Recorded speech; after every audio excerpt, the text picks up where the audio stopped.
नमस्कार प्यारे बच्चों, आज की इस गणित की कक्षा में आपका स्वागत है। आज हम करने वाले हैं विभाजन सूत्र एक्सरसाइज 7.2 से संबंधित क्वेश्चन रहेंगे। जो हमारे पास वह विभाजन सूत्र पर रहेंगे। और विभाजन सूत्र क्या है हमारे पास?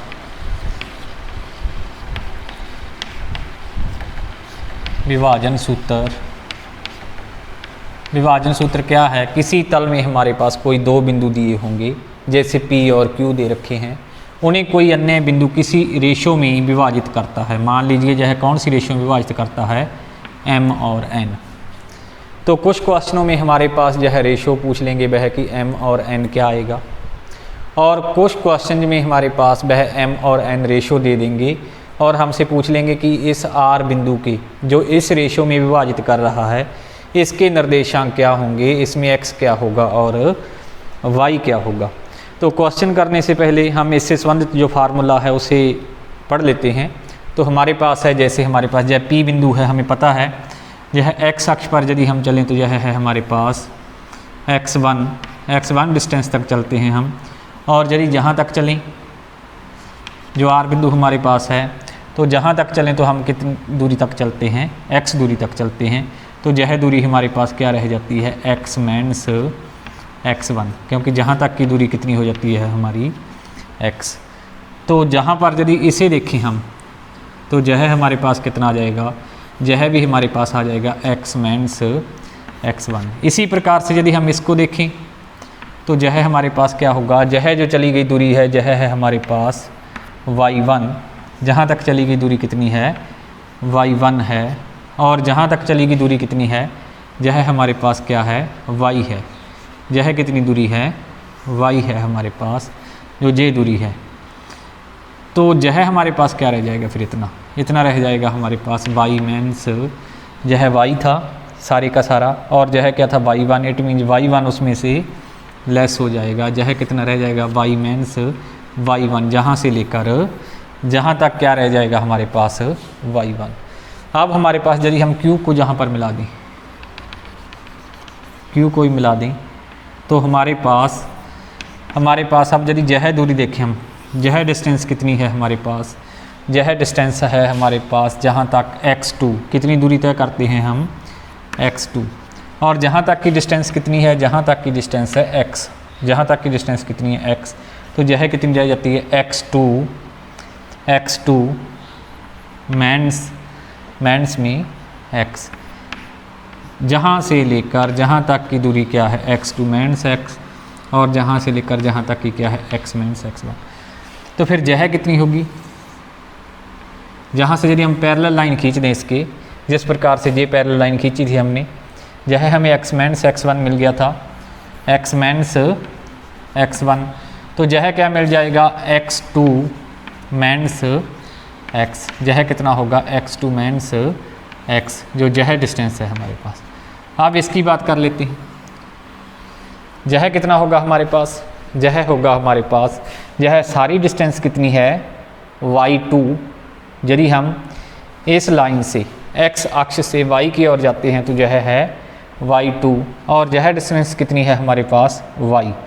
इट मीन्स यह कितना रह जाएगा? y2 mains y। यह इतनी डिस्टेंस हमारे पास क्या होगी? y2 mains y। अब यदि यह P, R और Q है, इसे मैंने M मान लिया और इसे क्या मान लिया? N। अब यदि हम देखें, मैं दो त्रिभुज लिखूंगा। वह त्रिभुज हैं PNR, त्रिभुज PNR, और कौन सी त्रिभुज कौन सी? PNR लिख ली, RMQ। दोनों क्या हैं? मैं क्या लिखता हूँ दोनों को? दोनों त्रिभुज हैं जो क्या हैं? समरूप त्रिभुज हैं। अब समरूप क्यों हैं?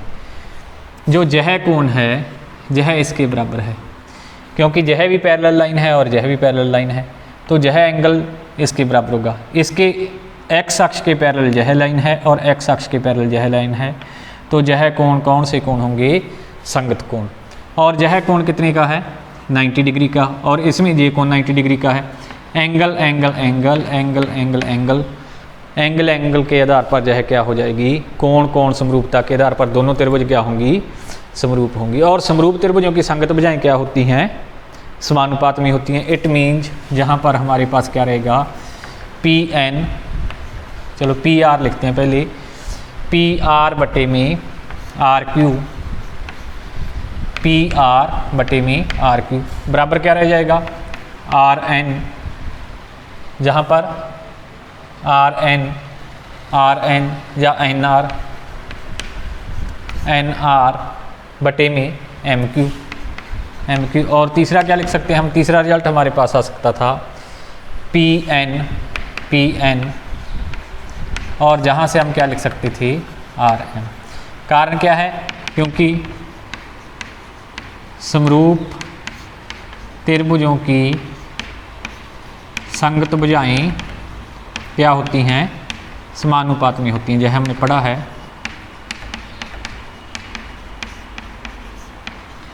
और यह क्या है, एंगल समरूपता के आधार पर क्या था हमारे पास, जो है समरूप हो गई थी, इनकी संगत भुजाएं समानुपात में होंगी। इट मीन पी आर बटे में आर क्यू, एन आर बटे में एम क्यू, और पी एन बटे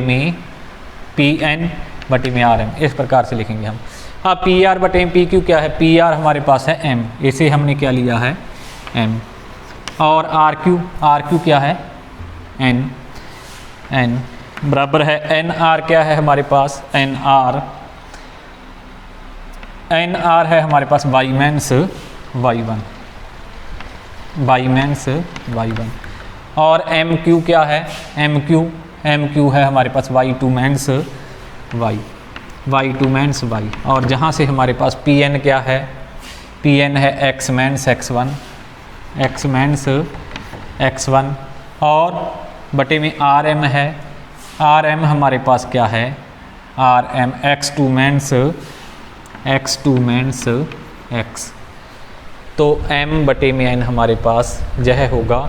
अब हम यदि हम x और y हम निकालने जाएं कि x और y क्या होगा, तो x हमारे पास क्या होगा, जहाँ से हमारे पास दो रिजल्ट आ जाते हैं, m बटा n बराबर है x मैंस x1 बटे में x2 मैंस x, या m बटा n बराबर है y मैंस y1 बटे में y2 मैंस y। यदि हम इसे सॉल्व करें m गुणा में x2 तो आ जाएगा mx2, m गुणा में x करें तो मैंस mx बराबर आ जाएगा n गुणा में x करें nx, और n गुणा में x1 करें मैंस nx1। अब mx को इधर ले जाएं तो nx प्लस mx बराबर, जहाँ पर mx2 nx को इधर ले आएँ तो nx1 इधर आ जाता है nx1, जहाँ इधर आके क्या हो जाएगा पॉजिटिव, और जहाँ से x हम कॉमन निकालते हैं हमारे पास शेष रह जाता है m प्लस n, और जहाँ पर mx2 प्लस nx1, तो x किसके बराबर आ जाएगा फिर, mx2 प्लस nx1 बटे में m प्लस n। एक रिजल्ट तो हमारे पास यह आ जाता है। जो बिंदु m और n रेशियो में विभाजित कर रहा था r, उसका जो x निर्देशांक है वह किसके बराबर होगा, mx2 प्लस nx1 बटे में m प्लस n, इस प्रकार से रहेगा। और यदि हम y की वैल्यू करें, x तो हमें मिल चुका है, अब y के लिए इसे सॉल्व करेंगे my2 मैंस my बराबर है ny मैंस ny1, इसे उधर ले जाएं तो my प्लस क्या हो जाएगा ny, ये उधर जाकर पॉजिटिव हो जाएगा, और जहाँ पर my2 प्लस ny1, और जहाँ से यदि हम y कॉमन निकाल दें तो m प्लस n, इधर my2 plus ny1 as it is आ जाएगा हमारे पास। तो y किसके बराबर आ जाएगा, my2 प्लस ny1 बटे में m प्लस n।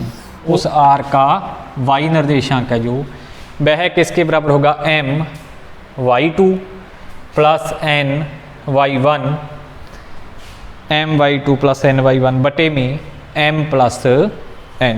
तो यही विभाजन सूत्र है जिसका प्रयोग करके हम एक्सरसाइज 7.2 को सॉल्व करने वाले हैं। एक्सरसाइज 7.2 एक्सरसाइज है हमारे पास 7.2। इसका यदि पहला क्वेश्चन देखें हम, हमारे पास है उस बिंदु के निर्देशांक ज्ञात कीजिए जो बिंदुओं -1 और 4-3 को -7 और दूसरा बिंदु दिया हुआ है 4-3 को 2:3 में विभाजित करता है। 2:3 में विभाजित करता है, 2:3 में विभाजित करता है। उस बिंदु के निर्देशांक ज्ञात कीजिए। हमने मान लिया कि वह बिंदु R है जिसके निर्देशांक क्या हैं x, y। इसे हमने क्या मान लिया P, इसे क्या मान लिया Q। तो हम लिखेंगे माना R, x, y बिंदुओं कौन कौन से बिंदु P, -1 व Q 4-3 को 2:3 में विभाजित करता है। इसलिए R के निर्देशांक क्या होंगे? R के निर्देशांक में x होगा mx2 + nx1 बटे में m + n। यह भी हमने प्रूव किया है। mx2 + nx1 बटे में m + n। It mean m क्या है 2 गुणा में x2 कितना है, x2 है 4, 2 गुणा में 4 प्लस n कितना है 3 और x1 3 गुणा में -1।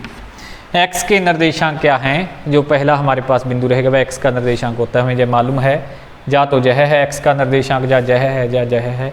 इसे हम x1 कहते हैं, इसे y1, इसे x2, इसे y2। तो जहाँ पर पहुँच गए हम बटे में m + n क्या है 2 + 3। तो यह क्या आ जाएगा 8-3 बटे में 5। इट मीन 5 बटे 5 यह कितना आ जाता है 1। और y क्या आएगा my2 + ny1 बटे में m + n। आपने यह ध्यान रखना है कि आप इस 2 की गुणा किससे होगी y से, y के निर्देशांक से। 2 गुणा में -3, 2 गुणा में -3 प्लस 3 गुणा में 7 और बटे में m + n 2 + 3। यह आ जाता है -6 + 21 बटे में 5। यह हमारे पास क्या आ जाता है 15 बटे में 5। यह कितना आ जाएगा 3। इसलिए R के निर्देशांक क्या होंगे जो किस अनुपात में विभाजित करता है P और Q को 2:3 में। R के निर्देशांक होंगे x उसमें 1 होगा और y कितना होगा 3 होगा। यही आंसर है हमारा 1,3। तो इसे हम इस प्रकार से कर सकते हैं।